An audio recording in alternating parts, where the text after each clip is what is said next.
Good morning everyone. और ये हमारी क्रिमिनल लॉ की पहली क्लास है।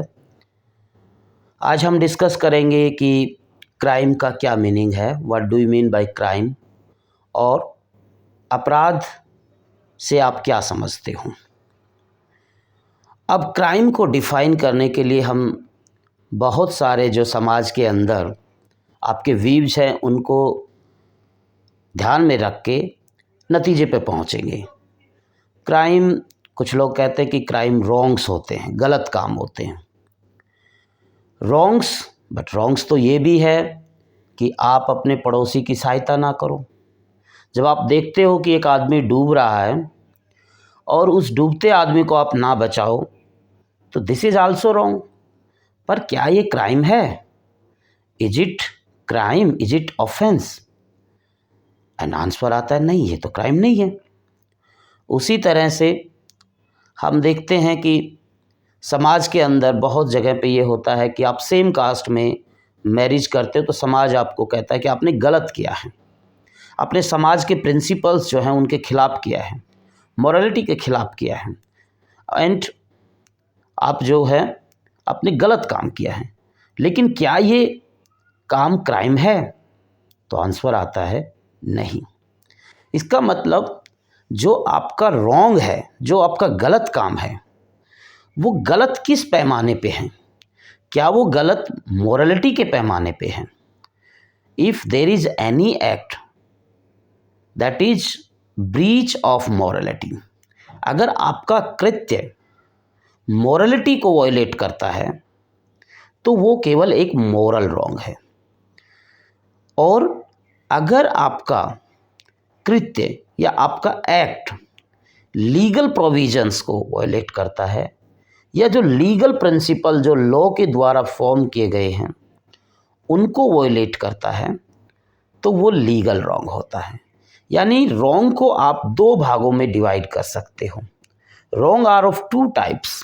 जो गलत काम मैंने कहा वो दो तरह के हो सकते हैं, moral wrong and legal wrong. And moral wrong means the breach of morality, the principal that is guided by morality. Morality के जो सिद्धांत हैं, समाज के अंदर जो मोरलिटी है उसको अगर आप भंग करते हैं, उसके विरुद्ध अगर कोई काम करते हैं तो वो केवल मोरल रॉन्ग है। लेकिन मोरल रॉन्ग क्राइम नहीं होता है। मैंने 2-3 उदाहरण दिए कि अगर आप देखते हो कि गरीब आदमी है और भूख से मर रहा है लेकिन आप उसे खाना डोनेट नहीं करते हो, ये मोरल रॉन्ग है, बट ये लीगल रॉन्ग नहीं है। इसी तरह से जो लीगल रॉन्ग होते हैं वो हो सकते हैं मोरलिटी के हिसाब से ठीक भी हो और हो सकता है मोरलिटी के हिसाब से ठीक ना भी हो। जैसे कि आपके बहुत सारे ऐसे लीगल रॉन्ग हैं जिसका मोरलिटी से कोई संबंध नहीं है। आपने सीट बेल्ट नहीं लगाई हुई, ये लॉ का वायलेशन है, लेकिन मोरलिटी इस पर नहीं है कि सीट बेल्ट नहीं लगाई तो ये समाज उसको निष्कासित करता है या समाज की दृष्टि से बहुत गलत है वो।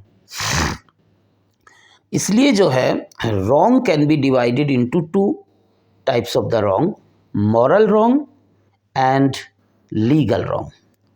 और हमारा जो क्राइम है वो डेफिनेटली मॉरल रॉन्ग के अंदर तो फॉल नहीं करता है, वो तो लीगल रॉन्ग के अंदर होता है। अब इस क्राइम को समझना इतना ज़रूरी क्यों है? बिकॉज अपराध को समझना इतना ज़रूरी इसलिए है कि अगर आपका कृत्य क्राइम है तभी आप लीगल रिकॉर्स ले सकते हो। अगर आपका कृत्य क्राइम नहीं है तो आप कोर्ट ऑफ लॉ में मोरलिटी के आधार पर रेमेडी नहीं ले सकते। अब ये जो लीगल रॉन्ग है, आपने कॉन्ट्रैक्ट किया, आपने एक पर्सन को कहा कि आप उसे 100 बैग सीमेंट के सप्लाई करेंगे एंड उसने आपको प्रॉमिस की कि he will pay for those 100 bag cement. वो उन 100 सीमेंट्स के बैग्स के का प्राइस आपको देगा।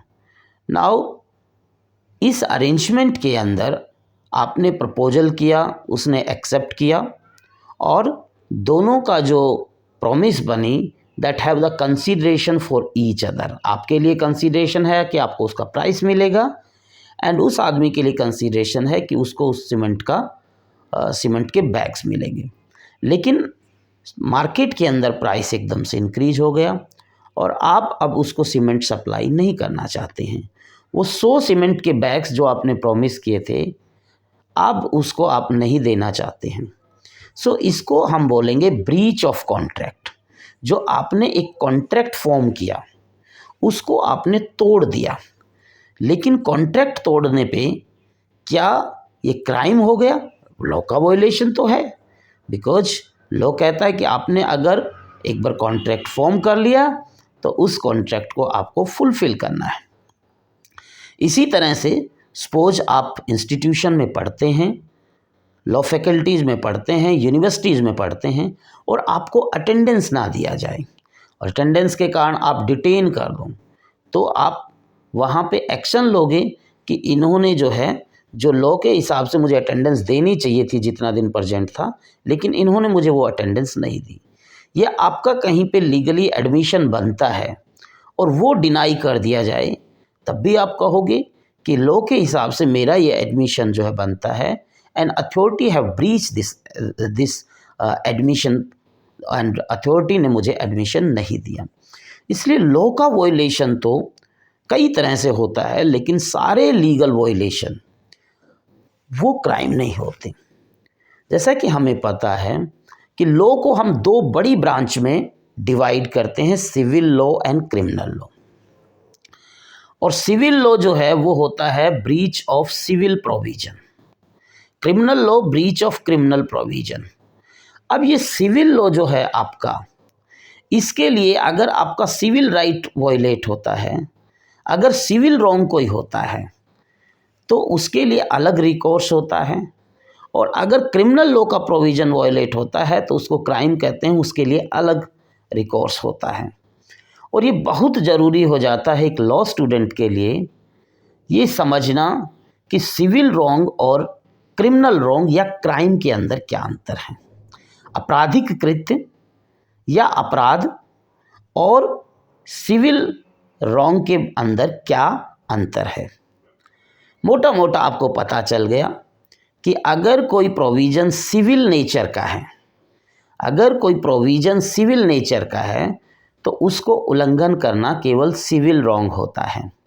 सिविल रॉन्ग आपने पढ़ा होगा, जैसे लॉ ऑफ टॉर्ट, आपने पढ़ा होगा कि ब्रीच ऑफ कॉन्ट्रैक्ट, और जो हिंदू मैरिज एक्ट में आपने पढ़ा। इसी तरह से बहुत सारे और भी सिविल लॉज हैं। क्रिमिनल लॉ के अंदर हमारा आईपीसी जो मेन प्रोविज़न है, जो मेन है कोड है, जिसके अंदर 511 सेक्शन हैं, बट केवल आईपीसी के अंदर ही क्राइम नहीं है, उसके अलावा भी आपके पास क्रिमिनल प्रोविज़न है। इवन अगर आप सिंपल मेट्रो के अंदर जाते हो तो वहाँ भी बहुत सारी एक्टिविटीज़ हैं, जो बहुत सारे कृत्य हैं, उनको आपराधिक घोषित किया गया है। आपने सुना होगा कि मेट्रो के दरवाजे अवरुद्ध करना एक दंडनीय अपराध है, मेट्रो की फर्श पे बैठना एक दंडनीय अपराध है, और बहुत सारे ऐसे जो आपने अनाउंसमेंट सुनी होंगी जिससे पता चलता है कि वो एक्ट वो दंडनीय अपराध है, because Delhi metro rail corporation जो एक्ट 2003 है उनके अंदर उनको पनिशेबल बनाया गया है। इसी तरह prevention of corruption act, money laundering act, information technology act 2000, water act, air act, there are so many act जिसके अंदर भी आपको क्रिमिनल प्रोविज़न मिल जाएंगे। लेकिन ये तो कहने की बात होगी कि क्रिमिनल प्रोविज़न का वायलेशन है तो क्राइम है, सिविल प्रोविज़न का वायलेशन है तो वो सिविल रॉन्ग है। आप डिटरमाइन कैसे करोगे कि कोई प्रोविज़न है वो सिविल नेचर का है या क्रिमिनल नेचर का है? और ये इंक्वायरी बहुत इम्पॉर्टेंट है एक लॉ स्टूडेंट के लिए, बिकॉज अगर वो प्रोविज़न सिविल नेचर का है तो आपको सिविल प्रोसीजर कोड के हिसाब से चलना पड़ेगा, आपको सूट डालना पड़ेगा, आपको पिटीशन फाइल करनी पड़ सकती है। और सूट मतलब जो आप दावा करते हैं, और वो कोर्ट के अंदर होगा। आप पुलिस के अंदर जाओगे तो उसका कोई रेमेडी नहीं मिलता है। अगर आपका कृत्य जो है वो सिविल रॉन्ग ना हो के आपराधिक कृत्य है, वो अपराध है, तो आपको देखना है कि कॉग्निजेबल है या नॉन कॉग्निजेबल है। अगर कॉग्निजेबल है तो पुलिस स्टेशन के अंदर जाके आप सेक्शन 154 सीआरपीसी के अंदर एफआईआर करवाओगे, फर्स्ट इन्फॉर्मेशन रिपोर्ट दोगे और वहाँ से पुलिस अपनी कार्रवाई स्टार्ट करती है। अब आप देखते हैं कि अगर वो कॉग्निजेबल ऑफेंस नहीं है तो आप कोर्ट में जाके आप जो है कंप्लेंट करोगे, जिसको इस्तगासा बोलते हैं, एक उर्दू टर्म है लेकिन कोर्ट में कॉमन चलती इस्तगासा या complaint. Section 2D of the code of criminal procedure. Civil case के लिए सिविल प्रोविज़न अगर आप वायलेट करते हो, सिविल रॉन्ग करते हो, तो उसके लिए पूरा प्रोसीजरल लॉ अलग है, जो कि हमारा सिविल प्रोसीजर कोड 1908 के अंदर है। और अगर आप क्राइम करते हो, अपराध करते हो, आपका कृत्य आपराधिक है, तो उसके लिए एक अलग पूरा प्रोसीजरल लॉ है, जिसको हम जो है गवर्न होता है कोड ऑफ क्रिमिनल प्रोसीजर 1973। 1973 का ये लॉ है। उससे पहले दूसरा कोड ऑफ क्रिमिनल प्रोसीजर था, बट उसको रिपील करके 1973 में ये नया एक्ट इनेक्ट किया था। अब अगर आप ये नहीं डिटरमाइन करते हो कि कोई प्रोविज़न सिविल नेचर का है या क्रिमिनल नेचर का है, ये रिलेवेंट नहीं होता कि वो कहाँ पे है। आईपीसी के अंदर है तो ऑब्वियस सी बात है वो क्रिमिनल नेचर का प्रोविज़न है। वो जो आपका कृत्य होगा, जो कि आईपीसी की कोई धारा या प्रोविज़न उसको प्रोहिबिट करना चाहते हैं, रोकना चाहते हैं, तो जाहिर सी बात है वो आपराधिक कृत्य होगा। लेकिन उसके अलावा अगर किसी और प्रोविज़न के अंदर वो होता है, अगर कहीं और वो प्रोविज़न है, किसी और स्टैच्यूट के अंदर, किसी और एक्ट के अंदर है, तो आप कैसे पता लगाएंगे कि वो सिविल नेचर का है या क्रिमिनल नेचर का है। और उसके लिए सबसे इम्पोर्टेंट मैं टेस्ट आपको बताने जा रहा हूँ कि अगर कोई एक्टिविटी या कोई कृत्य, कोई ऐसा काम जो लॉ द्वारा प्रोहिबिट है, लॉ द्वारा उसकी मनाही है, लीगल रॉन्ग है उसको करना, बिकॉज आपने उसको करने से लीगल प्रिंसिपल को वॉयलेट करते हो। जो लॉ हमारा राइट्स एंड ड्यूटीज़ के बारे में हमें पढ़ाता है, तो अगर कोई लीगल प्रोविज़न किसी को कोई राइट देता है और आप उस राइट का उल्लंघन करते हो, इसको ऐसे भी समझ सकते हैं। तो आप ये कह सकते हो कि अगर आपका कृत्य लीगल प्रोविज़न, जो आपका कोई भी धारा है, कोई भी सेक्शन है, उसको उल्लंघन करता है, उसका वॉयलेशन करता है, या आप ऐसे भी कह सकते हो कि किसी लीगल प्रोविज़न द्वारा किसी व्यक्ति को जो अधिकार दिया गया है, उस अधिकार का आप उल्लंघन करते हो, तो वो सिविल नेचर का होगा या क्रिमिनल नेचर का होगा। उसमें आपको देखना है कि उस उल्लंघन करने पे उस बंदे जिसका राइट उल्लंघन हुआ है, उसके पास क्या रेमेडी है। और ऐसे कह सकते हैं कि जिसने उल्लंघन किया है, जिसने वो कृत्य किया है, उसका क्या कंसीक्वेंस हो सकता है।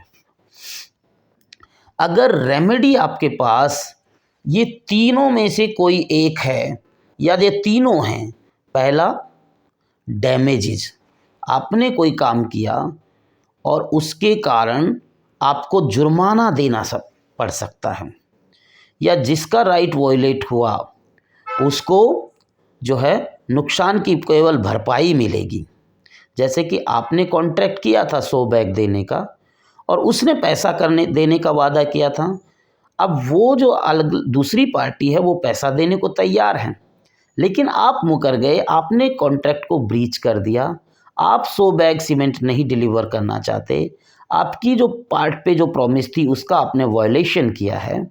तो ऐसे में उस आदमी को केवल उसका जितना नुकसान हुआ है उसका भरपाई का अधिकार है। अगर वो सीमेंट 100 बैग सीमेंट मार्केट में उतने ही प्राइस में है जितने प्राइस के अंदर आप दे रहे थे तो उसको कोई नुकसान नहीं हुआ, कोर्ट केवल 0 रुपीज़ दे के भी वो डिसमिस कर सकता है केस को, या कई बार एग्जाम्पलरी डैमेज भी दे सकते हैं, लेकिन कॉन्ट्रैक्ट के केस में एग्जाम्पलरी डैमेजेस बहुत कम दिए जाते हैं। और सपोज करो वो सीमेंट के बैग का प्राइस 500 रुपये या 200 रुपये पर बैग इंक्रीज हो गया, तो 200 को 100 बैग से 100 बैग से मल्टीप्लाई करो और उतना रुपीज़ उसको जुर्माने के रूप में देना पड़ेगा, और जिस बंदे को वो बैग सप्लाई करने थे उसको उतना रुपीज़ जो है एज ए डैमेजेस मिल जाएगा। सेकंड जो रेमेडी जो सिविल केसेस में होती है वो होती है रेस्टिट्यूशन।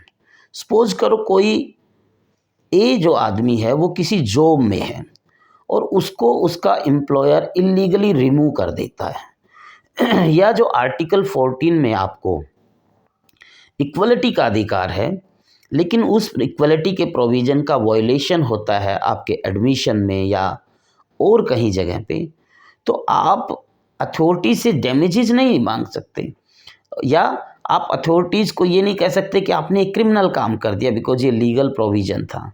नहीं, इसमें आपको अधिकार है रेस्टिट्यूशन का। और ऐसे केसेस में कई बार जो ज़्यादा नुकसान होता है वो डैमेजेस भी कोर्ट दे सकता है, लेकिन जो मेन रेमेडी है दैट इज़ रेस्टिट्यूशन, रीइंस्टेटमेंट। अगर जिसको अपने पद से हटाया है गलत तरीके को, उसको दोबारा उस पद पे स्थापित करेगा कोर्ट। इस रेमेडी को, इस उपचार को रेस्टिट्यूशन बोलते हैं। और जो थर्ड रेमेडी अवेलेबल होती है सिविल केसेस में वो आपकी होती है इंजंक्शन। इंजंक्शन आपका मतलब होता है जिसको स्टे ऑर्डर कहते हैं। सपोज करो आपका घर जो है उसको डेमोलिश करने के लिए एमसीडी के जो है बुलडोज़र आ गए कि ये घर आपका इलीगल तरीके से बना हुआ है, ये लैंड जो है सरकारी लैंड है, या आपने इसका एक्सटेंशन इलीगल तरीके से कर दिया, और आप कहते हो नहीं जी ये लैंड मेरी है, लेकिन वो कहते हैं नहीं ये लैंड आपकी नहीं है और हम डिमोलिश करना चाह रहे हैं। आपके 2 घंटे का नोटिस दे दिया या आपको 1 दिन का नोटिस दे दिया, आप इसको खाली कर लो फिर हम तोड़ेंगे। अब आप तुरंत कोर्ट के पास जाओगे और कोर्ट को कहोगे कि जी आप ये केस सुनो और देखो कि ये जो लैंड है ये हमारी है या इलीगल है। लेकिन कोर्ट ऐसे चीज़ को डिसाइड करने में टाइम लगाता है, लेकिन जब तक कोर्ट इसको डिसाइड करेगा तब तक तो घर टूट चुका होगा, इसलिए आप इंजंक्शन की डिमांड करते हो। ये एक मैंने एग्जाम्पल से आपको समझाया है। स्टे ऑर्डर की डिमांड करते हो कि उनको टेम्परेरी रूप से रोक लो जब तक केस डिसाइड नहीं हो जाता, तो इसको हम बोलते हैं टेम्परेरी इंजंक्शन, और ये सीपीसी के ऑर्डर 39 के अंदर है। टेम्परेरी इंजंक्शन जो है वो दिया जाता है, ऑर्डर दिया जाता है, अगली पार्टी को इंजेक्ट किया जाता है, रोका जाता है till the further order of the court, या till the case is finally decided. या तो जब तक केस नहीं डिसाइड किया जाए तब तक वो एमसीडी का जो है वो बुलडोज़र आपके घर को नहीं तोड़ सकता, या कोर्ट का जब तक ऑर्डर नहीं आ जाए तब तक वो आपके घर को नहीं तोड़ सकता। या आपके घर के सामने किसी ने दीवार खड़ी करनी शुरू कर दी, अब आप उसको रोकना चाहते हैं तो उसमें आप स्टे ऑर्डर कर सकते हैं, और उसमें आप परमानेंट इंजंक्शन भी ले सकते हैं, जो एक हमारा लॉ है स्पेसिफिक रिलीफ एक्ट 1963, सो उसके अंदर परमानेंट इंजंक्शन भी है।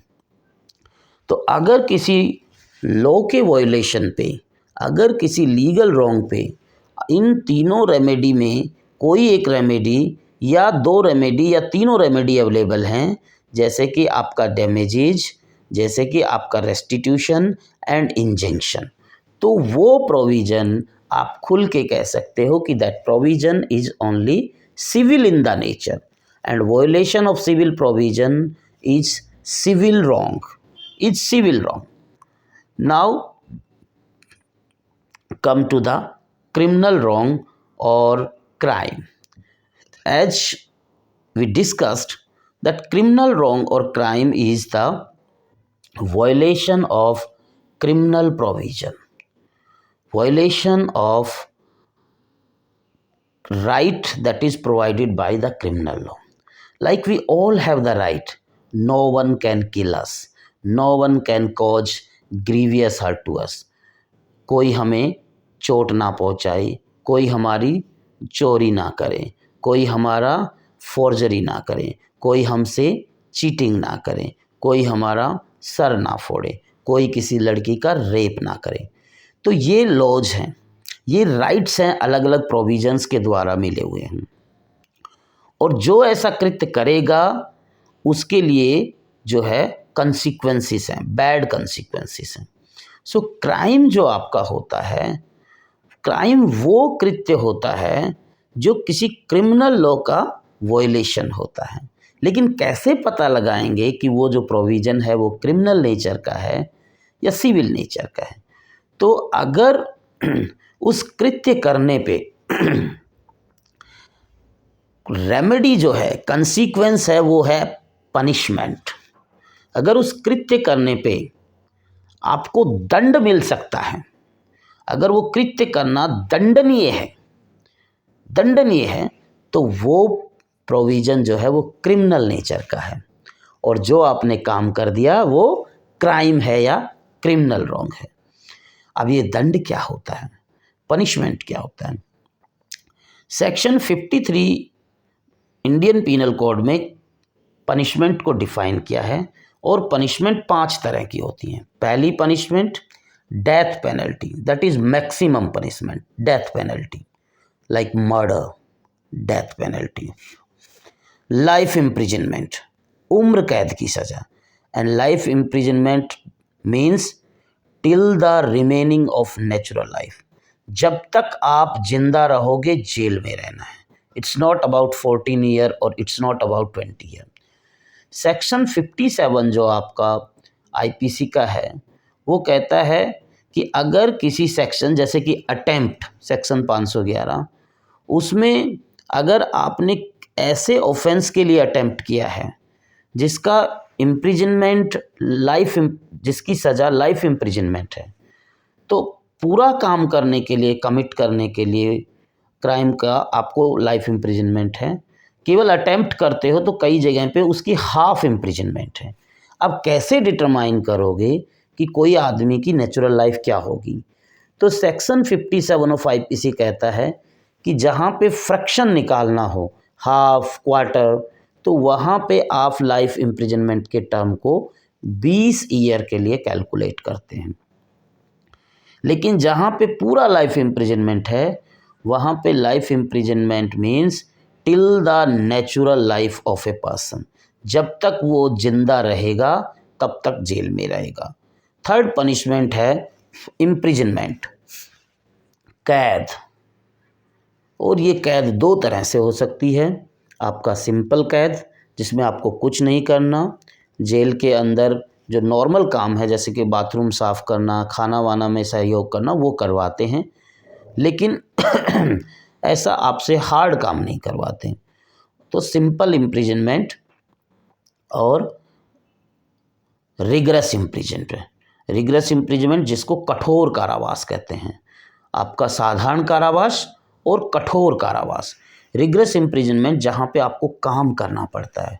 पुरानी मूवीज़ में आपने देखा होगा कि जो है पत्थर तुड़वाए जाते हैं उन कैदी से जिनको कठोर कारावास दिया जाता है, या आपसे और कुछ भी काम करवा सकते हैं। अब संजय दत्त जब जेल में थे आर्म्स एक्ट में, तो उनसे भी काम करवाया गया था, और जो है उसके बदले में कुछ पैसे भी मिलते हैं। जब आप जेल से जाते हो तो आपको पैसे मिलते हैं। अब ये 2 तरह की कैद होती हैं। जो तीसरा तरह का पनिशमेंट होता है इम्प्रिजनमेंट, यानी कैद, जो कि एक साधारण कैद भी हो सकती है और कठोर कारावास भी हो सकता है। ये तीनों तरह के पनिशमेंट हैं, डेथ, लाइफ इम्प्रिजनमेंट और कारावास, साधारण कारावास और कठोर कारावास। इसमें आपको पनिशमेंट बॉडीली मिलती है, इनको कॉर्पोरल पनिशमेंट कहते हैं। उसके बाद में 4th पनिशमेंट आती है फाइन, यानी जुर्माना। फाइन, फाइन मतलब जुर्माना। और ये फाइन जो है बहुत सारे आईपीसी के सेक्शंस में अमाउंट होती है, like 100 rupees, 1000 rupees, up to 2000 rupees, up to 5000 rupees. लेकिन जहाँ पे फ़ाइन लिखा हुआ है और फ़ाइन में कोई अमाउंट नहीं है, तो आईपीसी की सेक्शन 63 कहती है कि fine means any amount. Fine का कोई भी अमाउंट हो सकता है, लेकिन वो आपका ऐसा नहीं होना चाहिए कि वो एक्सेस हो जाए। सो ये जिसके ऊपर फ़ाइन इम्पोज होता है उसके आधार पे होता है। शायद विजय माल्या का हो तो फ़ाइन हो सकता है करोड़ों में हो जाए, और एक गरीब आदमी को हो सकता है फ़ाइन 100 रुपये 200 रुपये हो जाए। तो आईपीसी के अंदर एक प्रिंसिपल है सेक्शन 63 में कि अगर फ़ाइन की अमाउंट डिफाइन नहीं है तो fine can be of any amount but it should not be excess. Now fifth punishment जो है वो है फोरफिएचर ऑफ प्रॉपर्टी, यानी आपका जो सामान है उसको जब्त कर सकती है। अब ये जो फोर्थ और फिफ्थ पनिशमेंट है ये मॉनिटरी पनिशमेंट है, यानी पैसे की सज़ा है। चाहे आपका जुर्माना हो जाए या आपका सामान जब्त हो जाए, कार, घर एट्सेट्रा, तो ये जो दोनों पनिशमेंट हैं ये मॉनिटरी नेचर में हैं। तो इस तरह मिला के ये 5 सज़ाएँ होती हैं। और ये जो दंड होता है, इन पांचों सजाओं को हिंदी में जैसे आप कहते हैं दंड, अगर किसी लीगल प्रोविज़न के वायलेशन पे उस काम को करने वाले, उस कृत्य के करने वाले को दंड मिल सकता है। यानी रेमेडी जो है वो आपके पास है दंड। इन पांचों में से कोई भी या एक दूसरे का कॉम्बिनेशन भी हो सकता है, जैसे कि मर्डर के लिए डेथ या life imprisonment and fine. Fine कितना भी अमाउंट का हो सकता है, या तो आप डेथ दे सकते हो या लाइफ इम्प्रिजनमेंट फाइन दे सकते हो। और ये जो सज़ा दो है इनमें से कोई एक दे सकते हो, और ये सज़ा जज जो है अपने जुडिशियल डिस्क्रिशन के हिसाब से डिसाइड करता है। और सेंटेंस गिविंग और यू कैन से सेंटेंसिंग जो प्रोसीडिंग है वो सोशियो लीगल प्रोसीडिंग होती है। Not only legal but societal factor is also taken into the consideration. जब अक्यूज ने क्राइम किया उसकी उम्र क्या थी, अब अक्यूज ने क्राइम किया उसकी उम्र केवल 19 साल थी, तो वो कम मैच्योर था। जब अक्यूज ने क्राइम किया तो उसकी उम्र 40 साल थी, इसका मतलब उसकी मैच्योरिटी ज़्यादा थी, तो उसको पनिशमेंट ज़्यादा मिल सकता है। अक्यूज़ ने क्राइम किस सिचुएशन में किया, अक्यूज़ का मोटिव क्या था। एक आदमी ने चोरी की होटल से ताकि वो गरीब को खाना खिला सके, एक आदमी ने चोरी की ताकि उस खाने को बेच सके, तो दोनों में अंतर है, पनिशमेंट में भी अंतर आएगा।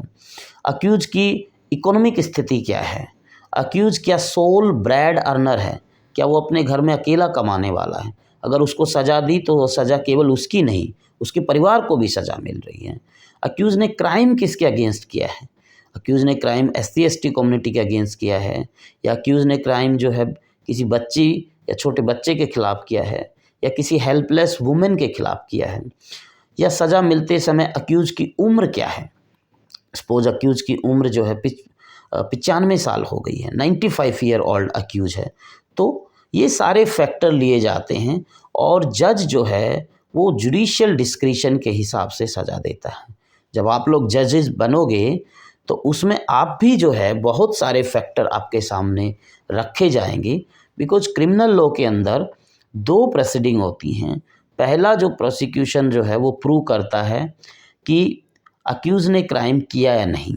अगर क्राइम नहीं किया तो एक्विटल ऑर्डर पास होता है, अगर क्राइम कर दिया तो कन्विक्शन होता है। और सेकंड इंक्वायरी जो है, सेकंड प्रोसीडिंग होती है क्वांटम ऑफ पनिशमेंट, कि कितनी सज़ा होनी चाहिए, और उसमें भी जो है अक्यूज़ को पूरा चांस होता है कि वो आप अपने फैक्टर रखे जो उसकी सज़ा को कम कर दें, जिसको मिटिगेटिंग फैक्टर्स कहते हैं, और प्रोसिक्यूशन फैक्टर रखता है जो उसकी सज़ा को बढ़ा दें, जिसको एग्रावेटिंग फैक्टर्स कहते हैं। और ये सारे फैक्ट्स रखने पे ये सारे आर्गुमेंट के बाद में सज़ा होती है। अब अगर कोई क्राइम जो है वो कमिट हो जाता है तो उसके बाद में आपको क्रिमिनल प्रोसीजर से जाना पड़ता है, और प्रोसिक्यूशन जो है वो प्रूव करने के बाद में एग्रावेटिंग फैक्टर्स को प्रूव करके ज़्यादा से ज़्यादा सज़ा दिलवाना चाहता है। फिल्मों में आपने देखा होगा कि सर जज साहब इसने इस तरह से क्राइम किया और इसको कड़ी से कड़ी सज़ा मिले, वो अपील करता है प्रोसिक्यूशन का लॉयर। डिफेंस का लॉयर मिटिगेटिंग फैक्टर रखता है और कहता है कि इसकी सज़ा को जितना कम हो सके उतना कम करना चाहिए। अब एक सवाल आता है कि क्या कोई एक्ट जो है, कोई कृत्य जो है वो अपराध होता है, क्या साथ में वो सिविल रॉन्ग भी हो सकता है? देखिए, इस पूरे डिस्कशन से हमने ये सीखा कि crime is an act punishable by law. अगर कोई एक्ट पनिशेबल है, सज़ा मिल सकती है उसकी, लेकिन लॉ के द्वारा नहीं। आपने घर में बर्तन तोड़ दिया, ग्लास तोड़ दिया, आपकी मम्मी आपको पीट सकती है, या आपके घर में रूल ही ऐसा है कि अगर आपने बर्तन तोड़ा तो आपकी पिटाई होगी, आपने ये चीज़ तोड़ी तो आपको 2 थप्पड़ लगेंगे। यहाँ पे पनिशमेंट तो है, सज़ा तो मिल रही है, लेकिन ये सज़ा वो लॉ वाली सज़ा नहीं है। और ये जो लॉ आपने जो चीज़ें की, ये भी लॉ द्वारा प्रोहिबिट नहीं है। सो इन दोनों फैक्टर्स को ध्यान में रखना है। Crime is an act punishable by law और हिंदी में आप कह सकते हो अपराध वह कृत्य है जो कानून द्वारा दंडनीय है, कानून द्वारा दंडनीय है। लेकिन मेट्रो में जब आप जाते हो तो सुनते हो कि यह कृत्य या यह काम दंडनीय अपराध है। अब दंडनीय है इसीलिए तो अपराध है, तो या तो उनको ऐसे कहना चाहिए कि यह कृत्य दंडनीय है, या ऐसे कह दो कि यह कृत्य कानून द्वारा दंडनीय है, या ऐसे कह सकते हैं कि यह कृत्य अपराध है। लेकिन दोनों शब्द बोलने का कोई लॉजिक नहीं हुआ। ये तो वही हुई ना कि ये एक मीठी मिठाई है। मिठाई है इसका मतलब तो मीठी है, ठीक है। कम मीठी है, ज़्यादा मीठी है, वो अलग बात है। तो इसी तरह से कम सजा है, ज़्यादा सजा है, वो नहीं कह रहे, वो कह रहे हैं कि दंडनीय है। तो या तो ये कहें कि यह कृत्य या this act is punishable by law और this act is a crime. Okay, now एक एक्ट जो है, जो आपका सिविल रॉन्ग होता है, अगर क्रिमिनल प्रोविज़न भी उस एक्ट को प्रोहिबिट करता है, अगर उस तरह के एक्ट को करने पे आपको दंड भी मिलता है, तो वो सेम प्रोविज़न जो है आपका क्रिमिनल प्रोविज़न भी बन जाता है, क्राइम भी बन जाता है। सिविल लॉ और you can say civil wrong and criminal wrong, civil wrong और क्राइम जो है वो म्यूचुअली एक्सक्लूसिव नहीं है। ऐसा नहीं है कि कोई रॉन्ग जो है वो सिविल होगा तो क्राइम नहीं हो सकता या कोई रॉन्ग क्राइम होगा तो वो सिविल नहीं हो सकता। बहुत सारे ऐसे उदाहरण हैं जो सिविल रॉन्ग भी हैं और क्राइम भी हैं, जैसे कि नेग्लिजेंस, मेडिकल नेग्लिजेंस। नेग्लिजेंस से अगर डेथ हो जाती है तो हमारे पास आईपीसी में सेक्शन 304 कैपिटल ए है, death by rash and negligent act, और homicide by negligence.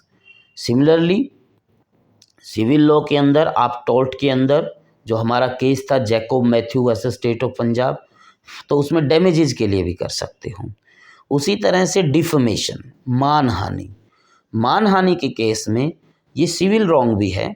Civil wrong में आप केवल कंपनसेशन मांग सकते हो, डैमेजेस मांग सकते हो कि इन्होंने मेरी रेपुटेशन को ख़राब किया और मुझे इतना नुकसान हुआ, उसकी भरपाई करो। लेकिन ये क्रिमिनल रॉन्ग भी है, section 499 read with section 500। So section 499 में उसकी डिफमेशन की डेफिनेशन है एंड सेक्शन 500 में उस डेफिनेशन की जो है आपके पास जो है वो सज़ा है। तो दोनों जो सिविल रॉन्ग और क्रिमिनल रॉन्ग वो एक दूसरे से एक्सक्लूसिव नहीं है। वो कई जगह पे आपका एक रॉन्ग जो है वो सिविल लॉ द्वारा भी प्रोहिबिट होता है और क्रिमिनल लॉ द्वारा भी प्रोहिबिट होता है, और उस केस में आपको दोनों रेमेडी अवेलेबल है। आप सिविल रिकोर्स भी ले सकते हो, आप क्रिमिनल रिकोर्स भी ले सकते हो, आप दोनों रिकोर्स भी ले सकते हो। तो आज का ये जो सारा डिस्कशन था वो हमारा था कि what do you mean by crime, और अपराध से क्या समझते हो, जिसमें हमने समझा कि अपराध एक गलत काम होता है, एक रॉन्ग होता है, बट रॉन्ग सिविल रॉन्ग जो आपका मोरल रॉन्ग भी होता है और लीगल रॉन्ग भी होता है। अपराध आपका मोरल रॉन्ग नहीं होता, अपराध आपका वो गलत काम होता है जो लॉ के विरुद्ध होता है, और जो है ये जो लॉ के विरुद्ध आप काम करते हो इसको लीगल रॉन्ग कहते हैं। बट लीगल रॉन्ग भी दो तरह के होते हैं, सिविल रॉन्ग और क्रिमिनल रॉन्ग। क्रिमिनल रॉन्ग को हम क्राइम करते हैं। सिविल रॉन्ग में रेमेडी जो है आपके पास डैमेजेस, रेस्टिट्यूशन और इंजंक्शन है, एंड क्रिमिनल रॉन्ग या क्राइम में आपके पास रेमेडी जो है वो पनिशमेंट है, दंड है, जो सेक्शन 53 में है। और जो क्राइम और सिविल रॉन्ग जो हैं वो कई बार जो हैं वो ओवरलैप भी होते हैं। कई कृत्य ऐसे हैं जो सिविल रॉन्ग भी हैं, जहाँ पे आप सिविल कंसिक्वेंस फेस कर सकते हैं, जिसके अगेंस्ट आपने सिविल रॉन्ग किया है उसको सिविल रेमेडी अवेलेबल हैं, एंड क्राइम भी है वो और उसको क्रिमिनल रेमेडी भी अवेलेबल हैं। तो इस डिस्कशन के साथ मैं यहीं पे ये क्लास ख़त्म करता हूँ, एंड नेक्स्ट डिस्कशन में हम करेंगे elements of crime. Thank you guys.